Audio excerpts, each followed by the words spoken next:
19 তাৰিখৰ সেই পলংগুৰি যি বান সেই বানৰ বিভীষিকাৰ পাছতে এজনকৈ প্ৰায় কেইবাজনো লোক এই বিহুবৰ নেপালীকুটি অঞ্চলৰ পৰা হেৰাই গৈছিল। তাৰ ভিতৰত আছিলে এখেতৰ যিজন আমাৰ কাষত থিয় হৈ আছে এইজন ব্যক্তিৰ পত্নী।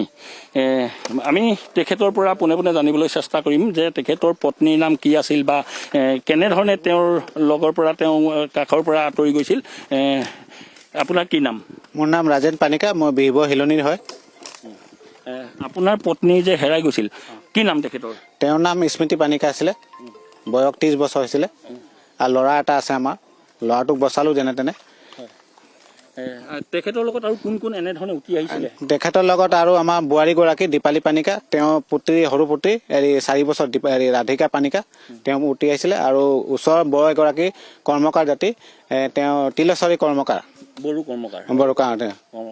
আজি কাৰ কাৰ মৃতদেহ এতিয়া উদ্ধাৰ হৈছে? এতিয়া মোৰ ৱাইফ স্মৃতি পানিকা পোৱা হৈছে আৰু দীপালী পানিকা মোৰ বোৱাৰী পোৱা হৈছে। বাকী দুজনী এতিয়ালৈকে পোৱা হোৱা নাই।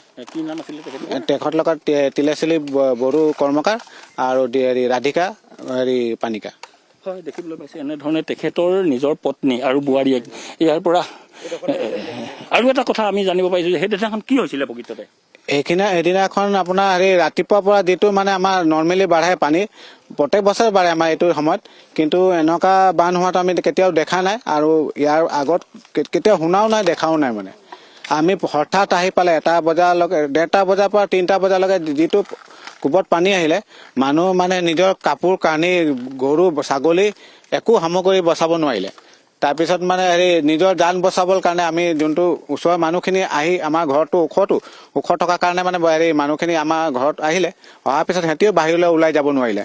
তো আমি ভাবিলোঁ যে এতিয়াতো উপায় নাই, টিঙৰ ওপৰত উঠিলে সুবিধা হ'ব নেকি বুলিকে টিঙৰ ওপৰত উঠি পেলাই যিমান মানুহ আমাৰ চিনাকি আছিলে আমাৰ মোবাইলত সেইকেইটাক ফোন কৰি সুবিধা পাম নেকি বুলি চালোঁ, কিন্তু চবৰে পৰিস্থিতি একেই হৈছিলে, সেইকাৰণে আমাক বচাব আহিব নেপালে। কিন্তু তাৰ মাজতে এতিয়া 25 জনৰ মাজত 4জন ঢুকালে আমাৰ এই টিঙৰ ওপৰৰ পৰা। ইয়াত এই গাঁওখন যে ভৰপূৰ এখন গাঁও আছিলে, এইখন নেপালী গাঁও। এই নেপালী গাঁৱৰ মাজত আপোনালোকৰ বিভিন্ন জনগোষ্ঠীৰ মানুহ আছিলে। কিমান মানুহে বাস কৰিছিলে আপোনালোকৰ ইয়াত? ইয়াত আপোনাৰ মানুহতো 80 ঘৰৰ ওপৰত আছিলে এই গাঁৱত। এতিয়াতো 4-5 ঘৰমান বাচিছে, বাকী ঘৰ চব ধুৱাই গ'ল। আৰু মানুহ গৰু ছাগলীটো মানে আপোনাৰ 1000ৰ ওপৰত হ'ব।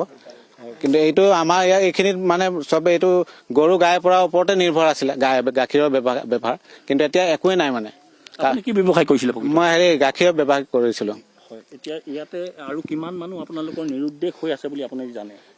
এইখিনিত মানে মানুহটো ঢুকুৱা আমাৰ যোনটো 7 নম্বৰ ৱাৰ্ডত 5জন মানে পোৱা হোৱা নাই, মানে ঢুকালে। বাকীখিনিতো মানে এতিয়ালৈকে আমি গম নাপাওঁ কোন কেনেকুৱা আছে, ক'ত আছে। মানে আমিও মানে নিজৰ ঘৰত নাই, বেলেগৰ ঘৰত থাকি আছো। মানে ইয়াত যে এতিয়া আপোনাৰ য'তে ত'তে আমি গাড়ী দেখিছোঁ, কিবা অন্য দেখিছোঁ, আৰু এই স্থানত ডেড বডি ইয়াত আছে বুলি মানুহে ঠাৱৰ কৰিছে বা কৈছে, আপুনি কি জানে? এইটো বিষয়ত মোৰ চকু আগতে চব হৈছে। আমি মানে টিংটোৰ ওপৰত আহি পেলাই আধা দূৰ ধৰক 10 মিটাৰমান দূৰত অহাৰ পিছত টিংটো নিজে ডুব খাবলৈ ধৰিলে। ধৰাৰ পিছত মানে মই মানুহজনীক ক'লোঁ যে মোক ধৰি থবা, আৰু ল'ৰাটোক ক'লোঁ। তো সময়ত আমাৰ মানুহ 3-4টা ল'ডটো ল'ব নোৱাৰে, চবে ডুবি পেলাই কোন চাইডে গ'ল গমেই নাপালোঁ আমি।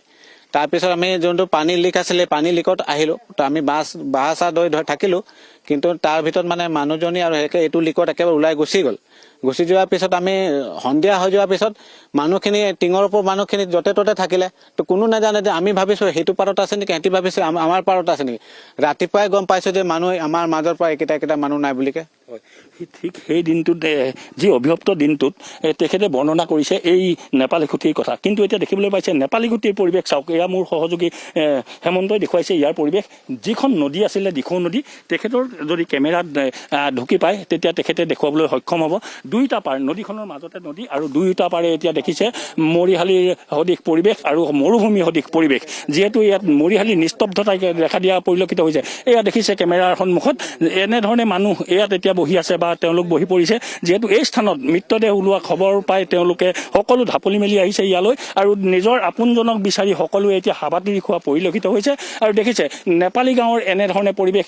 এইবিলাক নেপালী গাঁৱৰ গৰুৰ বাবে মজুত কৰি ৰখা যিসমূহ খেৰ এনেধৰণে দম দম খেৰৰ মেজি আমি দেখিবলৈ পাইছোঁ বিভিন্ন স্থানত সিঁচৰিত হৈ থকা আৰু এতিয়া আপোনজনক বিচাৰি প্ৰত্যেকজনেই এনেধৰণে ইয়ালৈ অহা পৰিলক্ষিত হৈছে ইয়াৰ এই যিসমূহ জাবৰ এই জাবৰৰ দমৰ তলত যেন অজস্ৰ মৃতদেহ সোমাই আছে তেনে এক ধাৰণা কৰা হৈছে আৰু হেমন্তই ইয়াৰ পৰিৱেশ দেখুৱাইছে দেখিবলৈ পাইছে এইসমূহ জাবৰ এই জাবৰৰ পাহাৰ সদৃশ জাবৰৰ ইয়াত দম হৈছে আৰু অন্যহাতে এইসকল লোক ইয়ালৈ তেওঁলোকে আহিছে তেখেতলোকৰ কিজানি কি আপোনজন ইয়াতে আছে বা ওলাইছে তেওঁলোকে আজি মৃতদেহ উদ্ধাৰ হোৱা খবৰে তেওঁলোকক মৰ্মাহত কৰি প্ৰত্যেকজনকে ইয়ালৈ এনেকৈ আহিবলৈ তেওঁলোকক বাধ্য কৰাইছে দেখিছে এনেধৰণেই আৰু ইয়াত আমি আৰু দুজন ইয়াৰ স্থানীয় ব্যক্তিক আমি পাইছোঁ তোমাৰ পৰা জানিবলৈ চেষ্টা কৰিছোঁ কি ক'বা ইয়াতে কি হৈছিলে প্ৰকৃততে সেই দিনটোত আৰু আজি যে ডেড বডি ওলাইছে কি ক'বা বিশেষকৈ মই ইয়াৰ নহয় মোৰ ঘৰ তিনিআলি ফালে আছে আপোনাৰ থানা ওচৰত কিন্তু এই গাঁও আজি 70-80খন ঘৰ আছিলে কিন্তু